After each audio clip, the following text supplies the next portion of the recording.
In our last episode, we spoke about learning to trust yourself again. We explored how emotional wounds can teach us to doubt ourselves and look outside for permission to live. But rebuilding self trust naturally brings us to another question. If I have spent years becoming the person I needed to be to survive, who am I beneath all of that?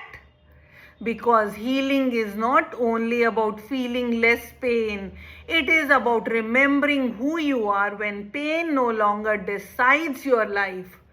Today, we are exploring emotional authenticity, not as confidence, not as perfection, but as the quiet return to the person you were never meant to lose. As children, we learn which parts of ourselves feel safe to express and which parts do not. So, little by little, we begin hiding pieces of who we are. We become quieter, stronger, more agreeable, more independent. Not because that is who we truly are, but because that is who helped us survive. Eventually, we stop asking, "Who am I?" and begin asking, "Who do I need to be loved?" Without realizing it, survival slowly becomes our identity. Many of the traits we call our personality were actually survival strategies. Always saying yes, never asking for help, avoiding conflict, trying to be perfect, always proving your worth. They were not weaknesses, they were intelligent ways your nervous system learned to stay emotionally safe.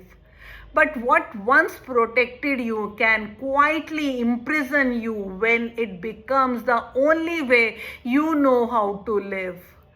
Healing asks one gentle question. Does this still reflect who I truly am or only who I needed to become? Many people think authenticity means becoming louder, but often authenticity is much quieter.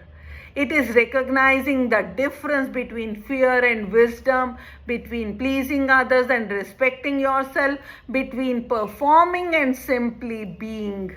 The authentic self asks only one question: is this true for me?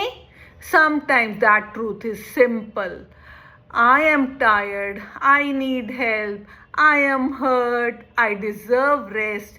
The voice you have been searching for has been whispering beneath the noise all along. Authenticity is not one grand decision, it is choosing yourself in ordinary moments. Every time you tell the truth, every time you honor your feelings, every time you choose peace over proving, you return to yourself. Healing is not asking you to become someone else. It is inviting you to stop abandoning the person you have always been. As you become more authentic, some relationships will change. Not because you have become selfish, but because you are no longer disappearing to keep everyone else comfortable. Authenticity often feels uncomfortable because your nervous system once believed that honesty was not safe. So be patient with yourself. You are teaching your nervous system that it is finally safe to be fully seen. Perhaps the greatest tragedy is not that life changed you, it is forgetting that beneath every mask and every survival strategy, there has always been a self quietly waiting, waiting to laugh, waiting to rest, waiting to love, waiting to simply be. Healing is not creating that person. It is finally allowing that person to come home. The deepest healing begins when you stop asking, "Who should I be?" and begin asking, "What would it feel like to stop leaving myself?" Because authenticity is not the reward at the end of healing, it is what healing has been leading you back to all along.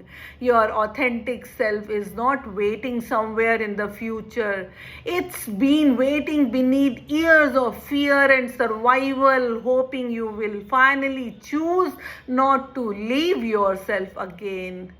In our next episode, we will explore why receiving love, support, and care can feel so uncomfortable even when it is exactly what we long for.